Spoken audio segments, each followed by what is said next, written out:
Bienvenidos a una nueva emisión de Latinoamérica Piensa. En esta oportunidad vamos a dialogar con Facundo Manes, uno de los científicos más importantes de la Argentina. En la última década, Facundo se ha dedicado a recorrer nuestro país y promocionar la ciencia en las familias argentinas. Con Facundo analizamos el difícil momento que transita la Argentina a partir de la aplicación de las políticas de Cambiemos y su decepción por la dejerarquización del Ministerio de Ciencia y Tecnología y la falta de prioridad en la inversión en el conocimiento en nuestro país. Los invitamos a acompañarnos a través de las distintas redes sociales con el hashtag Facundo Manes en A24.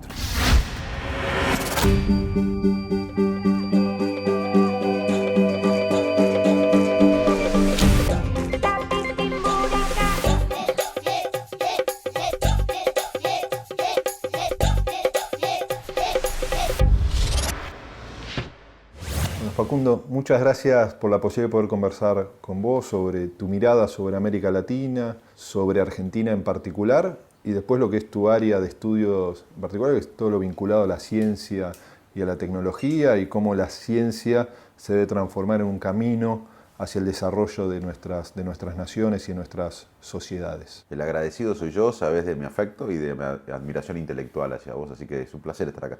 ¿Cómo ves vos hoy América Latina después de lo que ha sido un proceso que permitió, ¿no?, la reducción de desigualdades, la lucha directa contra la pobreza, y en este nuevo ciclo que atraviesa América Latina, que nos ha sorprendido en otras cuestiones, la victoria de Jair Bolsonaro en Brasil?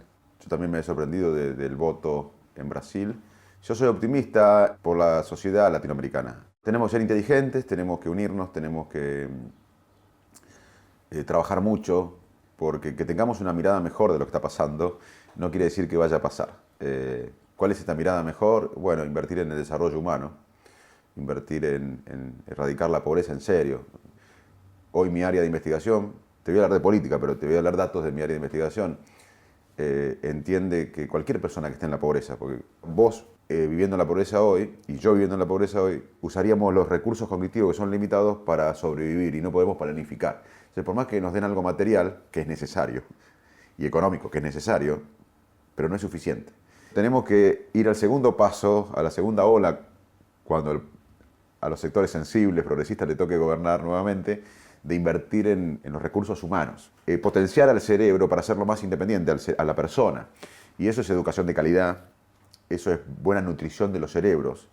¿Y qué rol para vos debe cumplir el Estado como herramienta de construcción de mejores realidades para nuestras sociedades? Mira, el Estado es como una familia, porque esta es la diferencia de un país con una empresa. El Estado es un padre de familia, una madre, que tienen varios hijos, y muchas veces los padres no le damos tanto tiempo a los chicos que van bien, al chico que va bien en el colegio, que se las rebusca, que le damos más importancia al chico que tiene un problema, al hijo que tiene un problema, que no puede desarrollarse. Y un Estado tiene este rol también, es de igualar. Bueno, eso siempre dice Lula, ¿no?, que el Estado es como una madre, que le presta más atención a esos hijos, ¿no?, que necesitan su presencia cotidiana para tener las mismas oportunidades que puede tener otro de sus hijos. No sabía eso, pero bueno, me alegra coincidir con Lula en este aspecto. Y también te quiero decir que el mercado, en la Argentina, mucha gente piensa, en Latinoamérica, mucha gente piensa que, economistas inclusive, muy buenos, están convencidos de que el crecimiento económico, estabilizar la economía y crecer, después derrama en nutrir bien a los chicos, en educación de calidad. Tienen un esquema mental que dice, bueno, vamos a estabilizar la economía, crecer, y después eso va a derramar. Y la evidencia es que si uno no invierte es importante estabilizar la economía y crecer, pero si uno no invierte al mismo tiempo o antes en el desarrollo humano, el crecimiento económico, y lo vimos en la Argentina en muchos periodos, es esporádico. Sí, o la teoría del goteo, en realidad. Y ahí clave el Estado, ahí vuelvo a tu pregunta, el Estado es clave porque el mercado no se preocupa en nutrir bien a los chicos. Y acá te quiero aprovechar tu programa para algunos conceptos que se debaten. En Buenos Aires hoy hay miles de personas con sensación de hambre, y en el país ni hablar, mucho más. Hoy de 10 chicos en Argentina, mira, Nico, de 10 chicos de 10 años, alrededor de 4, casi 40%, la mitad, tienen algún tipo de malnutrición. No solo desnutrición, que son los chicos flaquitos, que uno se imagina desnutridos, sino la obesidad. La Argentina es uno de los países de la América Latina con mayor obesidad, anemia, déficit de vitamina, todo eso impacta en las funciones cognitivas e intelectuales. La mitad de los chicos viven en condiciones de pobreza. La pobreza genera un estrés mental crónico. De 100 chicos que entran en la primaria, en la secundaria se reciben alrededor de 45%, más o menos a tiempo. Y de los que se reciben, solamente la mitad comprende un texto complejo o hace un cálculo matemático. Y además en este país no invertimos en ciencia y tecnología lo adecuado. Entonces, para mí eso es un ecosistema del conocimiento. Y para mí el nuevo desafío de esta corriente de pensamiento no de derecha es invertir en el desarrollo humano, porque el mercado no invierte en el desarrollo humano. El presidente de Argentina anuncia un recorte de la estructura ministerial en medio de la incertidumbre por la caída del peso. Mauricio Macri ha hablado de una reducción de más de la mitad de las carteras. He tomado la decisión de reducir la cantidad de ministerios a menos de la mitad. Convocaron un abrazo al Ministerio de Ciencia y Tecnología, que ya ha dejado de serlo porque pasa a órbita del Ministerio de Educación. Estamos acá en las puertas del MISIT porque el macrismo nuevamente produce una fuerte avanzada contra el sector científico y tecnológico, buscando degradar al Ministerio de Ciencia y Tecnología, que existe hace unos 10, 11 años, con Barañao a la cabeza, al rango de secretaría. Esto se traduce, por supuesto, en una baja de presupuesto, que seguramente el año que viene veremos las consecuencias. Y bueno, dependiendo directamente del presupuesto de educación, que ya está bastante flagelado, la verdad que estamos hoy acá bancando al Ministerio y viendo si de alguna manera el gobierno puede tomar las medidas para revertir esto que decidieron. A partir de la creación del Ministerio de Ciencia y Tecnología, hoy que se degradó su jerarquía a secretaría, ¿no? Se puso en el eje una inversión pública que creció, ¿no?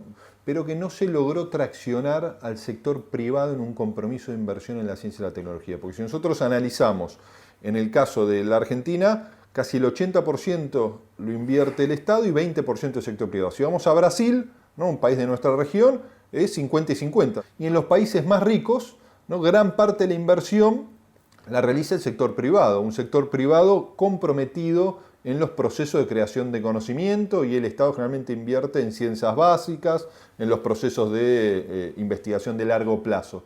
¿Por qué no se logró, vos que fuiste también, o sos también un actor del compromiso del sector no estatal en la inversión en ciencia y tecnología, en conocimiento? Bueno, coincido con vos, coincido con los datos que diste, que en la Argentina se invierte, más allá que el kirchnerismo apostó a la ciencia y creó el Ministerio de Ciencia, que fue muy positivo, y invirtió en ciencia más que otros gobiernos anteriores. Fue un gobierno que apoyó a los científicos, que repatrió científicos. La verdad que, y de hecho, el gobierno de Cambiemos reconoció esto en cierta medida al dejar a Barañao. Y la verdad que eso es positivo del kirchnerismo. Yo pensé que Cambiemos iba a tomar esa posta como política de Estado, todos pensábamos, inclusive al dejar al ministro, y no pasó. Hoy Cambiemos, como decís vos, jerarquizó la ciencia, la pasó a secretaría. O sea que tenemos un desafío enorme ahora hacia el futuro, que es que vuelva a ser un ministerio, ciencia y tecnología, que la sociedad entienda que la ciencia y tecnología es la economía de este siglo. La economía de este siglo no es el recurso natural, sino qué se hace con el recurso natural, el valor agregado, las ideas, la capacidad de explotar ideas. Y ahí está el desafío del progresismo, y además exigir, en buena manera, pero exigir al sector privado que invierta en ciencia, en tecnología, para tener valor agregado y competir en un mundo, en un mercado internacional basado en las ideas. ¿Por qué pensás que no hay un compromiso tan fuerte del sector privado en los procesos de creación de conocimiento que permitan darle un empuje también a nuestra economía para que empiece a jugar en las grandes ligas vinculados a la creación de conocimiento y valor agregado a nuestra producción? Yo creo que en la Argentina vivimos en una guardia permanente. O sea, tiene que ver con la cultura del país. Nosotros acá vivimos para sobrevivir y no tenemos una visión a largo plazo como sociedad. Te digo, estamos muy preparados para sobrevivir el día a día y muchas veces nos jactamos de eso, pero eso impide pensar el mediano y largo plazo. Te voy a contar un ejemplo. En plena guerra civil americana, Abraham Lincoln, el presidente de Estados Unidos, estaba perdiendo, era un caos, y estaba inclusive a punto de perder la ciudad de Richmond, que era muy importante. Y él, en ese momento de caos, crea la Academia Nacional de Ciencias. en el medio de la guerra civil, perdiendo casi la guerra civil, y te decían, ¿por qué? Y Lincoln, escucha esto, decía, me niego a creer que la sociedad americana solo está interesada en sobrevivir. Entonces, el empresario argentino, volviendo a tu pregunta, primero no tiene una cultura de pensar a largo plazo. Segundo, tiene una cultura de sobrevivir. Tampoco tiene incentivos. Hay que reconocer que cuando uno invierte en ciencia tiene que tener incentivos más claros. Es multicausal. Por eso creo que este tema no lo va a resolver un sector político. Tiene que haber un gran acuerdo nacional, por lo menos en este tema. Es decir, bueno, la economía del siglo XXI es la innovación, la ciencia y tecnología. Hay que invertir, el Estado tiene que invertir más, pero los privados tienen que invertir más. Además, tenemos que nutrir a los cerebros para que no solo una élite sea científica, porque si no va a ser como el rugby esto. Entonces, ojo con tener una ciencia de élite, que solamente los cerebros nutridos de algunos colegios y de algunos entornos puedan llegar a ser científicos. Los científicos tenemos que ocuparnos de que se nutran bien los cerebros, de que tengamos salud, educación de calidad, que todos podemos jugar el partido de la innovación, ciencia y tecnología. Creo que ese debate falta. Y creo que es un enorme desafío para el progresismo, para el socialismo, para los sectores populares, invertir en el desarrollo humano. Te diría que si vos me decís cuál es el paradigma hoy de los sectores populares, es invertir en la gente. Los convoco a nuestros científicos y al buen trabajo del CONICET para que tenga un mayor impacto social. Jamás he estado en contra de la ciencia y tecnología, siempre lo que he rescatado de este gobierno ha sido eso. El recorte y el ajuste por parte del Estado llegó al INVAP, llegó a la tecnología. En los últimos 2 años y medio los proyectos de ARSAT se habían paralizado, a pesar de que están enmarcados en una ley. Yo soy el primer fanático del INVAP, confío en la capacidad técnica que tiene el INVAP, pero lo que pasa es que los contratos que tenía la nación previstos con el INVAP eran de la época de la magia, donde la plata no está. Esta gente es mala, tiene oscuros intereses de perjudicar a todos, quiere perseguir a los científicos, a los médicos, a los docentes, a los empleados públicos, cerrar las pymes. Daniel, realmente no cierra, Daniel, no cierra. ¿Vos pensás que la gente es tonta cuando vota el cambio? De una vez por todas tenemos que lograr tener un Estado que no sea una mochila. Un Estado que gaste y se administre como te administrás vos. Vos no gastás más de lo que ganás todos los meses. Entonces el Estado tiene que hacer lo mismo. Facundo, vos que en un momento miraste con expectativas lo que era el proceso político que se iniciaba en Argentina en diciembre del 2015. Sí. ¿No te decepciona que hayan corrido de la centralidad la agenda de la ciencia y la tecnología? Sin duda, sí. Yo quería un cambio después de 12 años de gobierno, me parecía saludable un cambio. Más allá de si uno estaba de acuerdo con el kirchnerismo o no, me parece que un gobierno después de 12 años, en una democracia, tiene que alternar. No lo veía dramático el cambio. Y dije, bueno, va a haber un sector que viene del PRO, que quizás se dedique a la economía, a la infraestructura, temas que más o menos yo veía que tenían experiencia. Podemos discutir después si lo hicieron bien o mal, pero te digo lo que pensaba yo en ese momento, 2015. Mientras el PRO gobernaba, se dedicaba a lo que ellos priorizaron, a poner la Argentina de vuelta al mundo, por lo que ellos decían. Yo pensé que la parte no pro de Cambiemos su rol iba a ser priorizar la educación pública, la ciencia, la salud, discutir la pobreza en serio, y en mi opinión eso no pasó. Es más, se desjerarquizó salud, se desjerarquizó ciencia. Yo voy a votar y voy a apoyar al próximo gobierno, al próximo candidato que diga que va a restablecer el Ministerio de Salud y el Ministerio de Ciencia. Y voy a apoyar al próximo programa político que invierta en el desarrollo humano. Hacerlo también implica tener una perspectiva ideológica. Sí, obviamente. No es casual la retracción del Estado, no es casual lo que ha ocurrido en estos años. Estoy de acuerdo. Vos podés estar de acuerdo o no con lo que te voy a decir, pero mi ideología es el conocimiento. La ideología mía es invertir en los chicos malnutridos, en mejorar la educación pública, en la salud pública, en la ciencia y tecnología, y esa es mi ideología. Yo lo comparto ahora. El tema es que no sea una cuestión de fe, sino que es una cuestión de políticas públicas. Bueno, y para eso necesitamos gente como vos y con muchos más que hagamos... Poner dinero, poner recursos, regular la economía, establecer prioridades, ¿no? Porque esto que degradar el ministerio a secretaría, digo que es un mensaje muy contundente, reducir la inversión en el CONICET, digo, son mensajes complejos que se asocian... Bueno, yo recorro la Argentina 2 veces por semana para hablar en los barrios, en los clubes, en los colegios.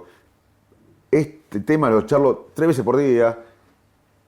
Yo estoy interesado en que la sociedad, porque para mí la única manera que esto cambie no va a ser por iluminados políticos, es que la sociedad empiece a votar por estas cosas.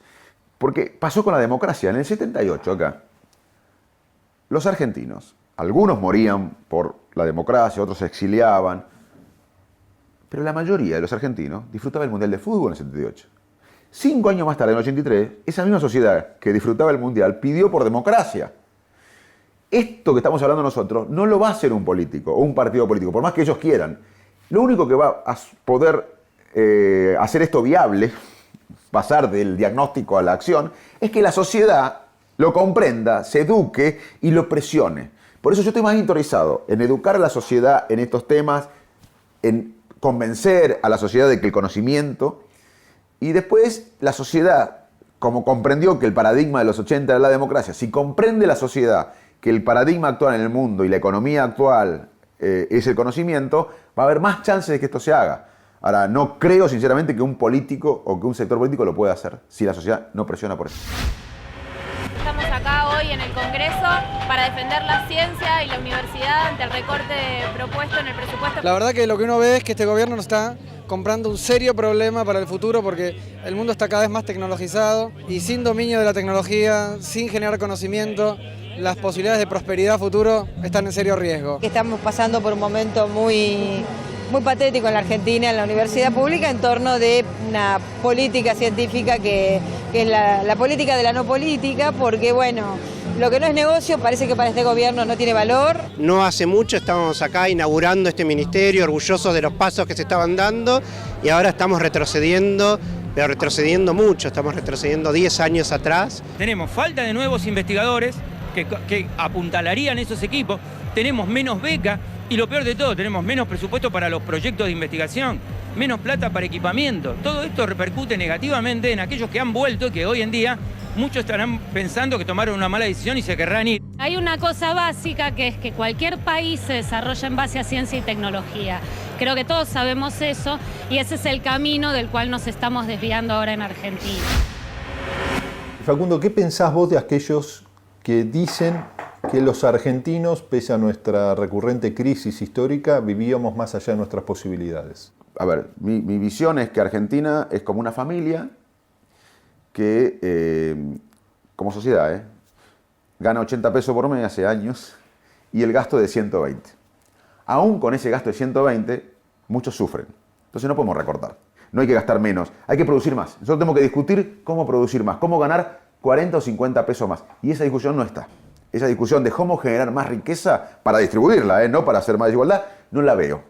Ojalá que esté, pero no la veo con la pasión que veo discutir otras cosas. La política es conflicto, ¿no? La política es conflicto que se resuelva dentro de los ámbitos democráticos. Digo, plantear una agenda de desarrollo que se vincule a la justa distribución de la riqueza, ¿no? A avanzar en un sistema tributario, ¿no? Que incentive no solo la producción y el desarrollo, sino que también haga tributar más a los que más tienen. Digo, totalmente. No es una agenda sencilla de imponer frente a los retrocesos que uno ve hoy en América Latina. ¿Cuál sería para vos el primer paso que debería dar un futuro gobierno en Argentina para poder transitar ese camino que vos planteás, ¿no? De generar un ecosistema, no solo desde el objetivo, sino lo más difícil, ¿no? ¿Cuáles son los primeros pasos que nos permitan salir de la crisis? Vos dijiste al principio del programa que íbamos a hablar del cerebro. Como no hablamos, te voy a yo llevar al cerebro y decir que necesitamos algo que nosotros estudiamos muy bien, los neurocientíficos cognitivos, que es la empatía. La empatía, nosotros vivimos en un modo automático con nuestros esquemas mentales. Por eso la evidencia no cambia lo que pensamos. Ahora hay una grieta en la Argentina, está el kirchnerismo y el macrismo y después una gran parte en el medio. Si a alguien que pertenece al macrismo le mostrás datos, argumentos en contra, lo va a ignorar. Y si a un kirchnerista le mostrás argumentos en contra, lo va a ignorar. Porque así vivimos los seres humanos. Necesitamos vivir en tribus y para nosotros es más importante pertenecer a un grupo social que la verdad. Entonces, vivimos así. ¿Y cómo salimos de este loop, de este proceso? Con empatía. Empatía es un esfuerzo, requiere un esfuerzo y es imaginar que vos podés pensar distinto que yo y que vos podés sentir distinto que yo y yo puedo sentir tu dolor o tu alegría y que quizás haya semillas de verdad en lo que decís vos, que yo no coincido o con mi esquema mental no coincide. Ese ejercicio en la Argentina no lo hacemos. En la Argentina es un Boca River permanente. Y yo creo que los países que se han desarrollado en algo se pusieron de acuerdo. La neurociencia cognitiva moderna no viene a amenazar, no es una amenaza. Es una herramienta nueva para agregar datos y entender los problemas que desde siempre se cuestionó la civilización. El libre albedrío, la inteligencia, el lenguaje, la memoria, la conciencia. El sistema nervioso desarrolló un proceso de toma de decisiones que usamos la mayor parte del día, que es automático, no llega a la conciencia, está influenciado por emociones del momento, por experiencias previas, por emociones previas, por memorias previas. Hoy la ciencia puede diferenciar el miedo, que son los cambios corporales que ocurren automáticamente, no conscientemente, cuando hay un estímulo de amenaza o de peligro, y el sentimiento posterior. O inclusive podemos diferenciar cuando el estímulo no está presente, pero lo imagina el cerebro. ¿Y por qué pensás, Facundo, que los sectores sociales que más necesitan de las políticas públicas para lograr su progreso, para tener mínimas oportunidades frente a los sectores con más privilegios, muchas veces al momento de votar, ¿no? Y lo vemos en América Latina, terminan eligiendo representantes cuya agenda al momento de asumir se vincula mucho a la reducción de sus oportunidades? Bueno, eso te lo explico como neurocientífico. Solo un porcentaje de la población vota ideológicamente. La gente vota por miles de razones. Por la cara, por ejemplo. La cara influye, ahora te voy a contar un experimento, la cara influye en el voto. ¿Nos gusta o no? Estos son datos científicos. Alex Todorov, un amigo que vive en Princeton, en la Universidad de Princeton en Estados Unidos, pero es rumano, o búlgaro. Y fue al país del este europeo y le mostró fotos de candidatos a senadores de Wisconsin, de Nebraska o del Midwest americano, que no eran conocidos ni para los votantes de Wisconsin. Y agarró chicos de Bulgaria, Rumania, del este europeo y también de Nueva Zelanda, y le decía, bueno, estos son candidatos políticos de una región del mundo, ¿cuál de los dos les gusta? Y los chicos que estaban en el experimento decían, esta, ella, este. La primera impresión coincidía en un 70 y pico % con quién ganaba la elección. Evolutivamente necesitamos a alguien que esté a cargo, en inglés se llama in charge, a cargo. Y uno vota por la cara, vota por las emociones. El miedo es un factor político tremendo, el miedo paraliza, el miedo... Por eso muchas de las expresiones menos democráticas, para decirlo de una manera, hoy buscan un enemigo interno o externo. Y sí, el miedo, para aglutinar... Nosotros deberíamos entender más el miedo, porque el miedo nos paraliza, no nos permite soñar el miedo. Todos los sectores que buscamos una Argentina basada en el conocimiento, una visión de país, tenemos que unirnos más allá de las diferencias. Porque si privilegiamos las diferencias...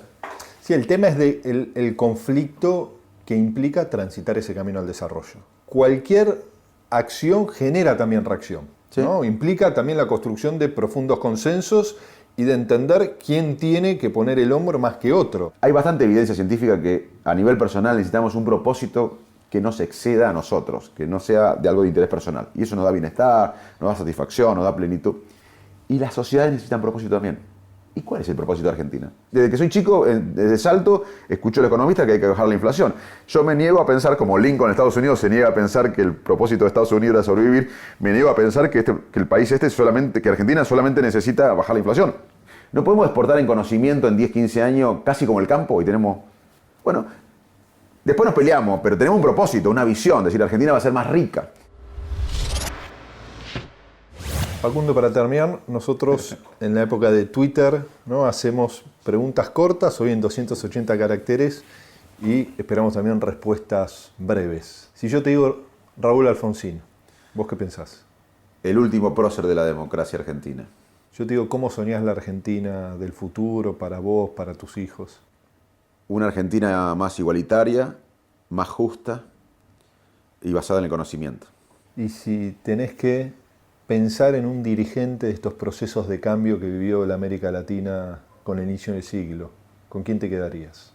Con varios. No rescataría a una persona, sería injusto, pero hay mucha gente interesada y sensible en la América Latina y bueno, tenemos que tener más confianza para para cumplir el sueño de una región más igualitaria.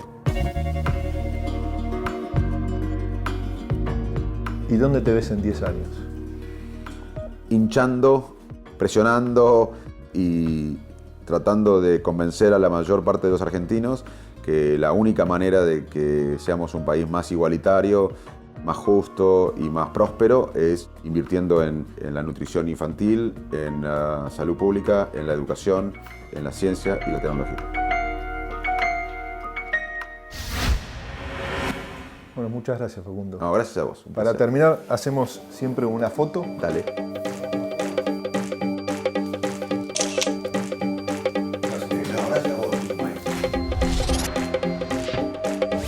En el próximo programa de Latinoamérica Piensa, dialogamos con Pablo Gentili, secretario ejecutivo del Consejo Latinoamericano de Ciencias Sociales. Dialogaremos sobre el difícil momento que transita nuestra América Latina y los enormes desafíos que se le presentan al campo popular para reinterpretar estos nuevos tiempos.